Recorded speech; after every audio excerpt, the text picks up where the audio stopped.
Hey folks, I want to do something different on today's show. We're going to cover one topic in depth. That topic is, I think, the most important thing happening in the country. It was a hot topic last week, but I wanted to take some time to really gather my thoughts and speak on it in coherent fashion, holistic fashion. That topic is the fragmentation of the political right. That fragmentation is being caused purposefully by a splinter faction of people led by a young man named Nick Fuentes. They call themselves the Groypers. They are white supremacists. They hate women, Jews, Hindus, many types of Christians, brown people of a wide variety of backgrounds, blacks, America's foreign policy, and America's Constitution. They admire Hitler and Stalin. And that splinter faction is now being facilitated and normalized within the mainstream Republican Party. The main agent in that normalization is Tucker Carlson, who is an intellectual coward, a dishonest interlocutor, and a terrible friend. And Tucker Carlson last week was aided, abetted, celebrated for normalizing Nazism within the Republican Party by the mainstay organization of the traditional right, the Heritage Foundation. Now, before we explain what's been happening, let's make one thing clear. This is not about free speech or cancellation. It was never about free speech or cancellation. Free speech has a definition, the right to speak free of governmental coercion. I believe in it, of course. I've always defended it. Criticism of bad speech is, in fact, just a form of free speech. Cancellation also has a definition, the banning of particular people, including people like Nick Fuentes, from platforms like X or Facebook. I believe that Nick Fuentes is odious and despicable, but I've never called for his cancellation, and in fact, I've called for his restoration to those services, despite the fact that I think he's odious and despicable. It is not cancellation to draw moral lines between viewpoints. In fact, we used to call that one of the key aspects of conservatism.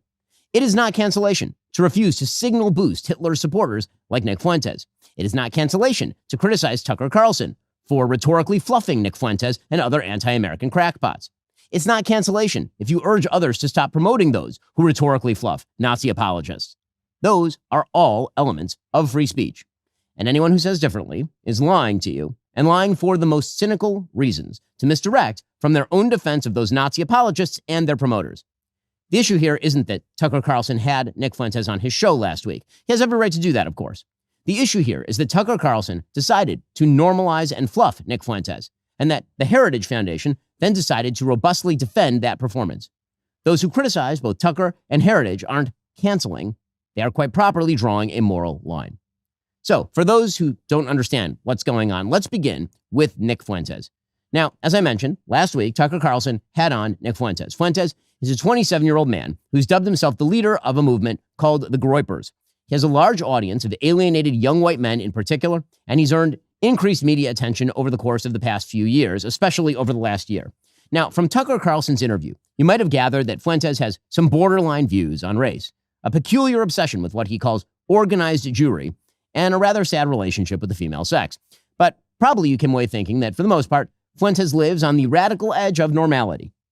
You think that if you watch the interview, because Tucker Carlson decided that it was important not only to host Fuentes, but to smooth over his views, water them down, and make them far more palatable to a normal audience. As we'll discuss in a bit, this is what Tucker Carlson does for a living. But back to Nick Fuentes. To understand just what Tucker did here, we must actually examine what Nick Fuentes says on his show, and has said for almost a decade, because he was asked precisely 0 questions about any of what you're about to see by Tucker Carlson. Nick Fuentes says women want to be raped.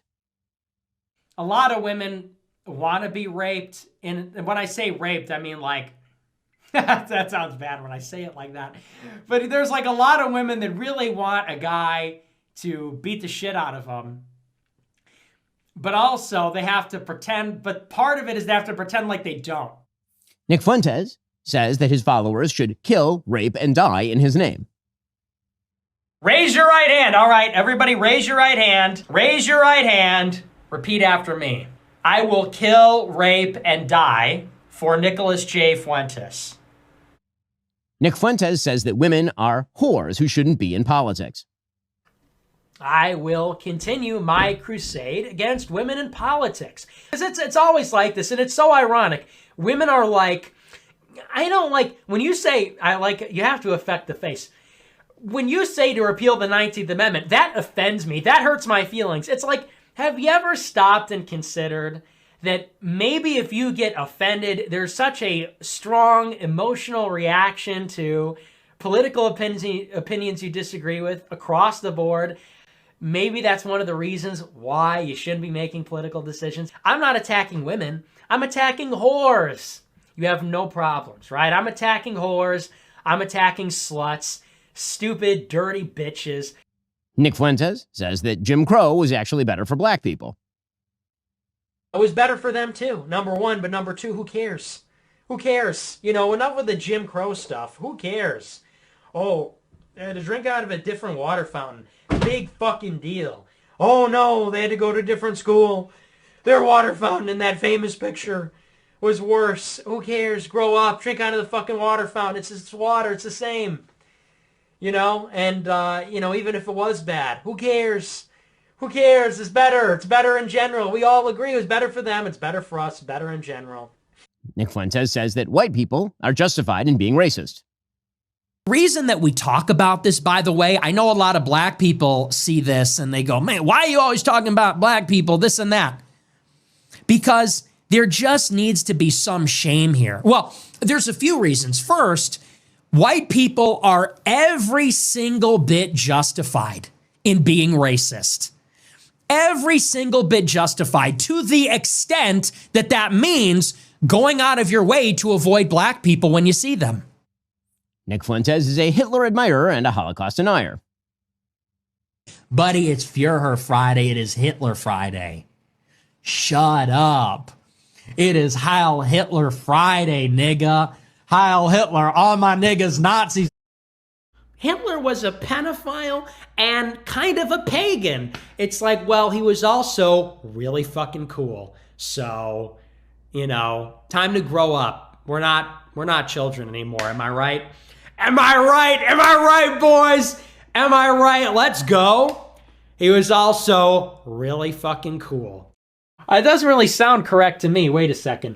It takes 1 hour to cook a batch of cookies, and you have 15 ovens, probably in 4 different kitchens, right? Doing 24 hours a day, every day for 5 years. How long would it take you to make 6 million? I don't know. It certainly wouldn't be 5 years, right? The math doesn't seem to add up there. The math doesn't quite seem to add up there. I don't think you'd result in 6 million. Maybe 200 to 300,000 cookies. And I think the Red Cookie Association said something like that, probably 200 to 300,000 cookies baked, probably. And in addition, you know, in this hypothetical, I imagine that if you took aerial photographs over the kitchens, you would need to see certain smokestacks to release the smoke from baking the cookies, and the smokestacks would project certain shadows, but I guess they're not visible in the aerial photographs taken over the kitchens. Moreover, if you look at the soil texture, it's really not deep enough for mass cookie storage underground. Nick Fuentes believes that the Jews start all the wars, that perfidious Jews in positions of power ought to be killed, and says the Jews are filth who have to be removed from the country. And once again, remember who is responsible for it all: the Jews. They are responsible for every war in the world. It's not even debatable at this point. This has nothing to do with oil. This has nothing to do with democracy. This has nothing to do with liberal internationalism. We are at war with Iran because they pose a threat to Israel's hegemony. That's why we're bombing their nukes, to pave the way for regime change so Israel can dominate the region, because that makes them the most powerful they can be. There is an occult element at the high levels of society, and specifically among the Jews. So many of the people that are perpetrating the lies and the destruction on the country, they are evildoers. They are people that worship false gods. They are people that practice magic or rituals or whatever. And more than anything, those people need to be, when we take power, they need to be given the death penalty. Straight up. And I'm far more concerned about that than I am about even non-white people or mass migration. These people that are communing with demons and engaging in this sort of witchcraft and stuff, and these people that are suppressing the name Christ and suppressing Christianity, they must be absolutely annihilated when we take power. This is God's country. This is Jesus' country. This is not the domain of atheists or devil worshippers or perfidious Jews. This is Christ's country. Josh Hammer and Mark Levin fuck these people. Like, deeply, seriously. All real Americans, if you are a real American, if you were born in this country, I don't even care who you are, what you are. If you are a real American that loves this country, you have generations in this country, your family or you fought for this flag, fought for the Constitution, fought for our church, fought for our civilization. For all of you, I say about Josh Hammer and Mark Levin and Laura Loomer, fuck them. Fuck them. Deeply, seriously, get them the fuck out of our country. Nick Fuentes, it should be mentioned, despises Donald Trump and the MAGA movement as well. Fuck you. Fuck you. You suck.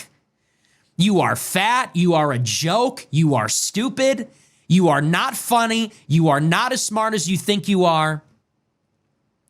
You are, and honestly, and if you watch my show, you know I've been very critical. I've never been this far. This just goes to show this entire thing has been a scam.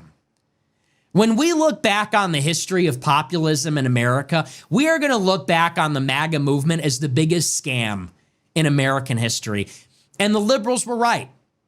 The MAGA supporters were had. They were. So, that right there is just a brief glimpse into the twisted mind of Nick Fuentes. And there's plenty more where that came from. Of course, hours of it per day, in fact.